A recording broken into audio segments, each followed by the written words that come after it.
안녕하십니까. 2025년 4월 12일 최병무의 팩트 시작하겠습니다. 자, 이재명 대표의 선거법 대법원 확정. 자꾸 제가 중계방송식으로 보도를 해드리게 돼 있는데, 그게 왜 그러냐면 단계별로 대법원은 뭐 좀 빨리 진행하려는 듯한 모습이고, 이재명 대표 측은 지연작전을 펼치는 그런 상황이거든요. 그래서 이게 마치 게임 형식으로 진행이 되고 있습니다. 그런데 어제 검찰이 이재명 대표의 선거법 사건 2심 무죄에 대해서 반박하는 상고이유서를 냈다, 이렇게 말씀을 드렸죠. 그랬는데 그 내용이 나왔습니다. 그 내용하고 그 다음에 그 후의 진전 상황에 대해서 설명을 드리겠습니다. 그 내용은 총 300쪽인데 대법원 판례와 어긋난다, 이런 취지를 담았다고 합니다. 이게 대법원에서 지금 심리를 하고 있는 거거든요. 대법원 3부. 그러니까 기존의 대법원 판례와 서울고등법원의 그 형사 6-2부 이 재판부의 판단이, 무죄 판단이 다르다. 그러니까 서울고법 판단이 잘못됐다, 이런 주장을 하는 겁니다. 그러니까 대법원에서 다시 판단해달라, 이런 얘기죠. 그 핵심적인 내용이 대법원에서 판단한 그동안의 선거법상 허위사실 유포에 대한 그 결정 취지를 보면 이런 거라는 거죠. 허위사실 표명 그 여부는 전체적인 취지, 그러니까 발언의 전체적인 취지, 그 다음에 사용한 어휘의 통상적인 의미, 이게 이제 일반 국민이 받아들이는 의미, 이런 겁니다. 그 다음에 문구 연결 방법, 이런 것 등을 고려해서 선거인들한테 주는 그 전체적 인상을 기준으로 판단해야 된다. 기존 대법원 판례가 이렇다는 거거든요. 그런데 지금 서울고등법원의 무죄 판결은 그거와 다르다, 이걸 지금 강조하고 있는 부분입니다. 자, 그러면서 항소심, 그러니까 서울고등법원 판단대로라면 앞으로 어떤 사실이나 행위에 대해 모른다, 이러면 허위사실 공표죄로 처벌할 수 없게 된다.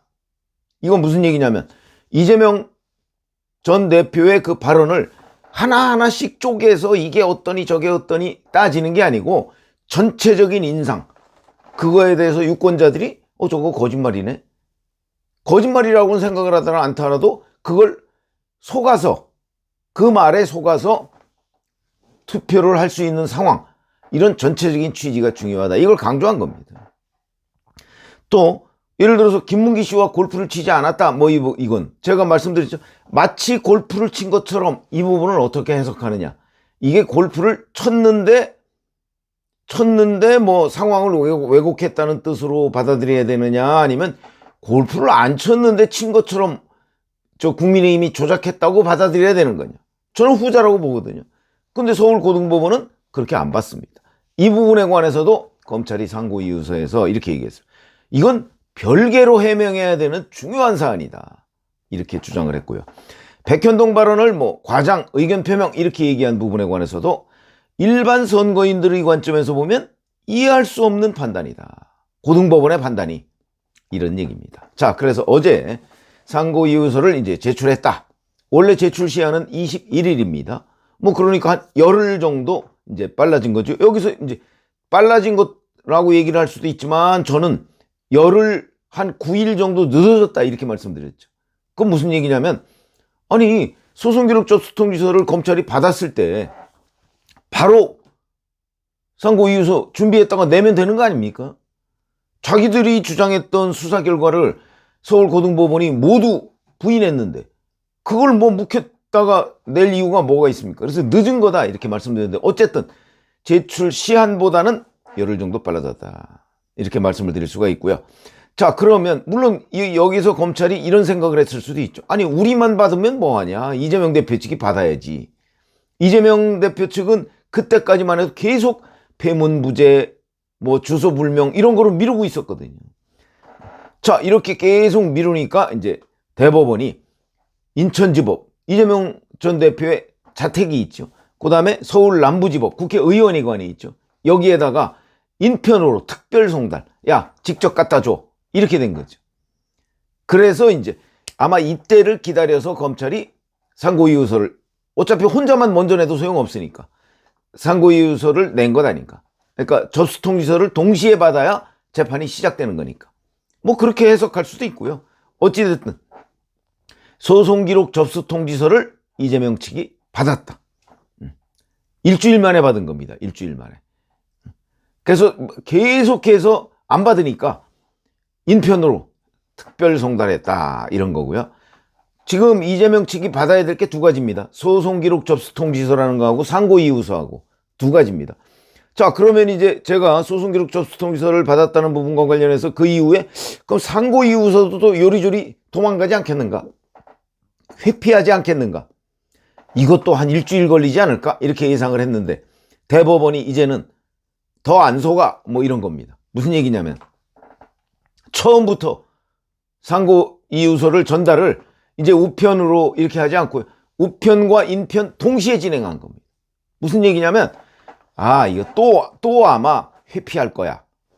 그러니까 우리 신속하게 전달하기 위해서 우편으로도 보내지만 우편으로 보내면 틀림없이 또 뭐 주소 불명, 뭐 폐문부재라는 건 문이 닫혀 있어서 사람이 있지 않다 이런 뜻이거든요. 그래서 받지 못한다. 왜냐면 이거는 등기 우편으로 보내니까. 그럴 것 같으니까 그러면 그거로도 보내고 아예 인편으로도 전달하자. 상고이유서를. 소송기록 접수 통지서를 요리조리 피해 다니니까 상고이유서는 우편과 인편, 특별송달을 직접 하겠다. 이렇게 했다는 거 아닙니까? 그래서 대법원이 검찰로부터 상고이유서를 받은 바로 어제 곧바로 우편과 인편으로 이재명 대표 측에 전달을 한 겁니다. 이것도 하나의 작전처럼 무슨 얘기냐 이런 거죠. 자, 우편으로 일단 보내고요. 그리고 나서 인편으로 대법원이 남부지방법원에도 인편으로 보냈다고 합니다. 그것도 우편으로 안 보내고 사람을 보내서 대법원이 남부지방법원에 이거 집행해 주시오. 그러면 대법원에서 저 서초동에서 남부지방법원까지 가는데 영등포까지 가는데 얼마 안 걸리지 않습니까? 바로 전달을 했죠. 그래서 서울 남부지방법원 집행관이 곧바로 이재명 대표 측의 국회의원실로 간 겁니다. 그러니까 그냥 바로 사람이 이른바 특급 배송이죠. 대법원에서 남부지법에서 바로 나가서 이재명 의원실 갔더니 이재명 의원실도 알았겠죠? 아마 문을 닫고 어디로 잠시 피했던 모양입니다. 이제 폐문부재를 만들려고 그랬던 것 아닌가? 뭐 이건 한번 확인해 봐야 됩니다. 뭐 이재명 의원실에서는 안 그러겠죠. 그게 이런저런 이유로 무슨 볼 일이 있어서라고 주장을 하겠지만 제가 의원회관에 얼마나 많이 돌아다녔습니까? 정치부 기자 시절에. 그거 문 잠가놓고 회피하는 거 없습니다. 선거 때 아니면 없습니다. 그렇기 때문에 아마 제가 보기에는 의도적으로 폐문부재를 만들려고 했던 것 아닌가. 이거를 서울 남부지법 집행관이 안 거죠. 부근에서 무려 3시간을 대기했다고 합니다. 3시간. 저 틀림없이 우리 오는 거 알고 피했을 거야. 3시간 뒤에 나타났죠. 이때는 이제 갔겠거니 하고 나타났는데 그때 전달했다는 거죠. TV조선 보도에 따르면 그때 전달해서 3시간을 기다렸다가 인편으로 어제 전달했다. 야, 그야말로 작전이다. 이 무슨 상고이유서 받아라 하는 것 자체가 이렇게 작전을 하지 않으면 안 될 정도로 이재명 측이 회피를 하고 있다는 걸 극명하게 보여주는. 그러니까 이게 보통 또 우편으로 해서 폐문부재 주소불명 그러면 한 일주일쯤 걸릴 일을 반나절 만에 해결했다. 그러면 결국 이거 아주 드문 방식이라고 하거든요. 처음부터 인편으로 굉장히 드문다고 합니다. 이 얘기는 대법원의 이런 통지 안 받는 블랙리스트에 이재명이라는 이름이 올라가 있다. 이 사람은 안 받는다. 그러니까 이 사람에 대해서는 처음부터 인편으로 보내야 된다. 자꾸 우편으로 보내고 안 받으면 나중에 인편으로 이런 절차를 따져서 할 사람이 아니다. 이 사람은. 이렇게 된 것이 아닌가 싶습니다. 자, 그래서 상고이유서 제출 시한이 20일인데 요거를 10일로 줄였고요. 그 다음에 이제 소송기록 접수 그렇죠. 상고이유서 제출. 그리고 상고이유서 제출을 우편으로 전달하지 않고 우편과 인편으로 동시에 전달해서 어제 반나절 만에 해결했다. 이제 남은 건 뭐냐? 남은 거는 이제 어제로부터 열흘 내에 이재명 대표 측이 답변서를 제출해야 됩니다. 제출하지 않는다. 그러면 그대로 진행이 됩니다. 그러면 이제 21일이죠. 어제부터 열흘이면 21일이 월요일입니다. 이때부터 이제 대법원은 주심 대법관을 정합니다. 지금 대법원 3부인데 대법원 3부에 주심 대법관을 아직 안 정했거든요. 그러니까 이제 이재명 대표 측이 답변서를 제출하든 안 하든 열흘 정도 지나면 이제 주심 대법관을 정하면 그때부터 심리에 착수한다.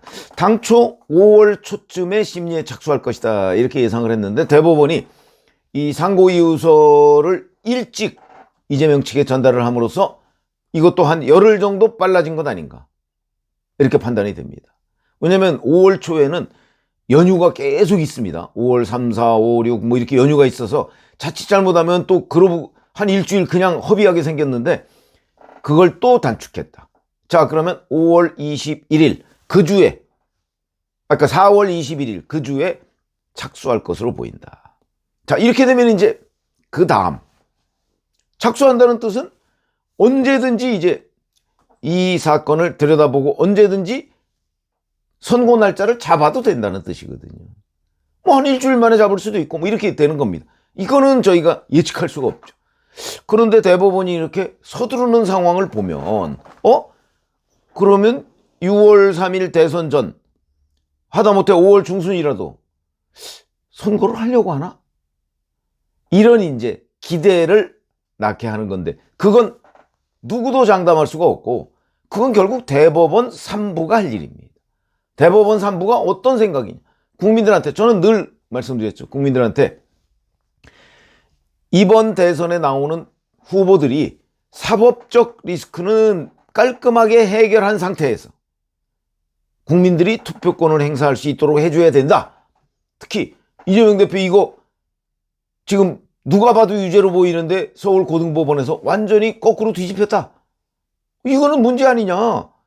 그리고 대통령이 설령된다고 할지라도 헌법제 84조 형사 소수를 받지 않으면 이건 재판은 관련 없다는 게 다수설인데 그럼 대선 다시 해야 되는 거 아니냐. 만약에 거기서 유죄가 나오면. 이런 얘기가 되는 거죠. 그렇기 때문에 참 대법원의 속을 우리가 알 수는 없지만 지금까지 나온 것들을 종합해보면 대법원이 상당히 하여튼 신속하게 이 사건을 처리한다. 이게 조희대 대법원장의 의지가 반영됐나? 뭐 이런 생각도 듭니다. 어쨌든 제가 이걸 봐서는 6월 3일 대선 전에 나온다. 이렇게 말씀드리진 않겠습니다. 그거는 이 대법원 3부가 어떻게 판단하느냐에 달려있기 때문에 그걸 우리가 뭐 취재를 해도 지금 예측이 빗나가는 경우가 태반인데 여기다가 또 기대를 얹어가지고 얘기하는 거? 뭐 그거는 적절치가 않다. 다만 지금까지 이루어진 과정은 굉장히 뭔가를 단축시키고 6.3 대선 전에 판결을 하려는 듯한 태세다, 기세다. 이것까지는 지금 말씀드릴 수 있는 거죠. 그 다음은 대법원에서 이제 자 이재명 측이 뭐 답변서는 아마 21일 꽉 채워서 내거나 아니면 안 내거나 뭐 내겠죠. 아마 21일 날 낼 겁니다. 그러면 21일 이후 대법원의 심리 착수 이제 주심 대법관 정하고 심리를 얼마나 빨리 하느냐 여기에 달려있는 거다. 지금까지는 적어도 소송 상고이유서를 이재명 측에 전달하는 데에서는 전광석화처럼 빨리 진행이 됐다. 그래서 아마 이 정도면 의지가 보이네? 뭐 여기까지는 충분히 판단할 수 있을 것으로 보인다. 이렇게 말씀을 드리겠습니다. 고맙습니다.